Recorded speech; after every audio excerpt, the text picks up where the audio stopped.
मुंबईच्या पोस्ट ऑफिसच्या इनॉग्रेशनसाठी दोघं तुम्ही दिग्गज नेते पोहोचला तिकडे या ठिकाणी उद्घाटन केलेलं आहे.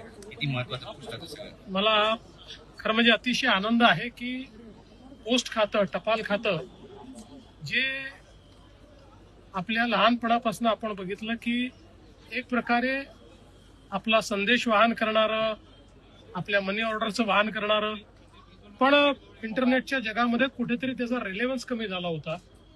पण माननीय प्रधानमंत्री मोदीजींच्या नेतृत्वात पुन्हा एकदा एका नव्या स्वरूपात या ठिकाणी हे खातं आपल्या समोर आलेलं आहे.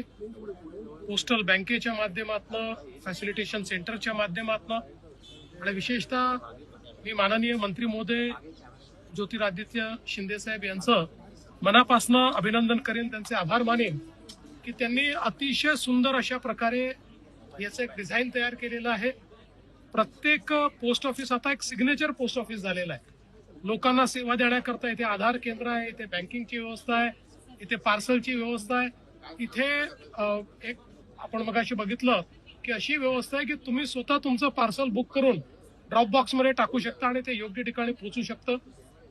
एकूणच आपल्या पोस्ट विभागाला अतिशय आधुनिक स्वरूप हे मिळालेलं दिसतंय आणि इतकं सुंदर त्याचं ब्रँडिंग झालेलं आहे की कुणालाही सहज या ठिकाणी येऊन बघावं असं वाटेल. आणि विशेषतः अंधेरीच्या ज्या पोस्ट ऑफिसचं आज आम्ही या ठिकाणी उद्घाटन केलंय, हे तर 1930 साली सुरू झालेलं पोस्ट ऑफिस आहे.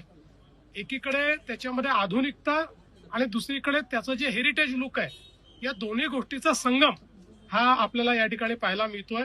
मला असं वाटतं की हे जे अशा प्रकारचं पोस्ट ऑफिस आपल्याला पाहायला मिळत आहे, एक नवीन अशा प्रकारची ही सगळी व्यवस्था आहे आणि ही सुरुवात आहे.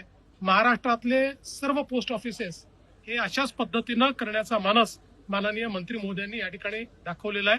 मी माननीय प्रधानमंत्री महोदय आणि माननीय मंत्री महोदय या दोघांचे खूप मनापासून आभार मानतो. बंगालच्या निकालानंतर आता इंडिया आघाडी खोटीला सुरुवात झाली. आज डीएमकेने पत्र दिलं की आम्हाला वेगळं सिटिंग द्या.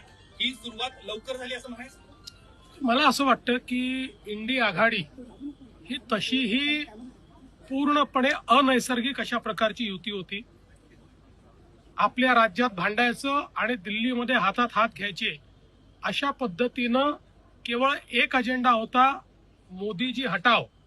पण तो अजेंडा भारतातल्या लोकांनी नाकारल्यामुळे इंडिया आघाडी फुटणार होती, ती फुटायला सुरुवात झालेली. तुम्ही पण पश्चिम बंगालला जाताय आता, कसं पाहता आणि काय शुभेच्छा? माझ्यासारख्या भाजपच्या कार्यकर्त्याकरता हा अतिशय भावनिक क्षण आहे.